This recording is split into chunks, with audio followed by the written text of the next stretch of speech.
Hey, quick question. I have a debate with a friend. We're looking for an information. We cannot get it. We're gonna go back to him and just give him the answer. What are the five or the four people in YMCA?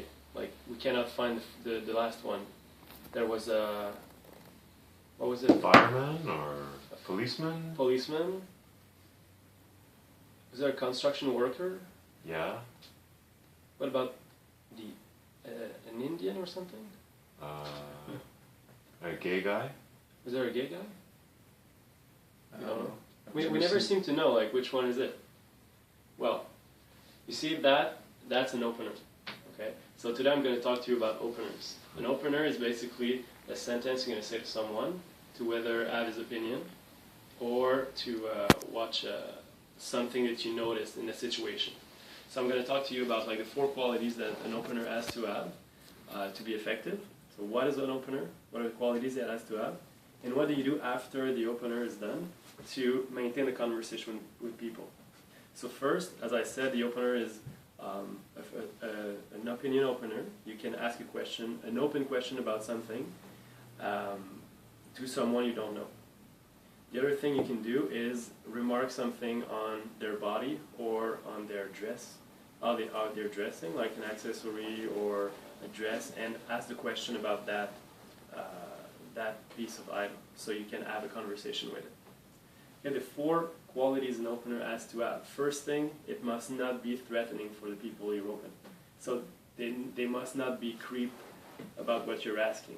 So they have to get comfortable. So that's the first quality. What do you think is the second quality?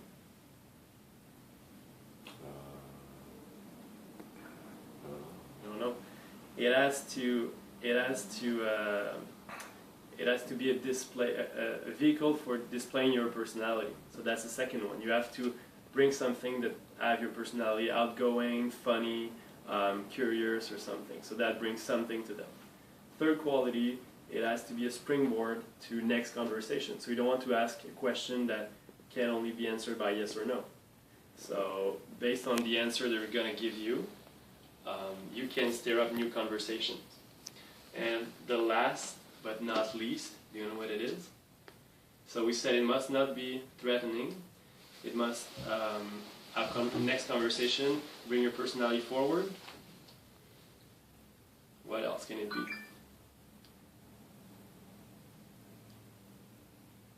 Interesting. It must stir up curiosity in the group or the people. It's like, oh, okay, they have to find something in their head. They have to it has to bring their curiosity. Like, oh yeah, village people, I know, and I remember, and they can ask some people. So that are the four qualities that an opener has to have. Okay, and when the opener is done, when you started the conversation, what do you do afterwards? What do you do after the opener is done? You want to keep going. So what do? You pretend that you leave and then you ask another question. Okay, excellent. So that's the bridge. You're like, oh, you kind of with your body language, you sell that you're leaving. Oh, just before I leave, out of curiosity, how do you all know each other? So you can know like the connections between the people, and with the answer they give you, you can actually start some more conversations. So suppose someone says, oh, we met at work. So you can actually start a conversation about a really good story you have with a friend of yours that worked with you. So that's called the bridge. And the other thing you can do as well is just notice something. If you didn't do a situational opener, if you ask them an opinion opener, you can say, wow, I really like that watch. Like, what's the story of that watch? And they can start a story about the watch, and you can connect with that story. So that basically covers openers. Cool. Thanks, guys. Thank you.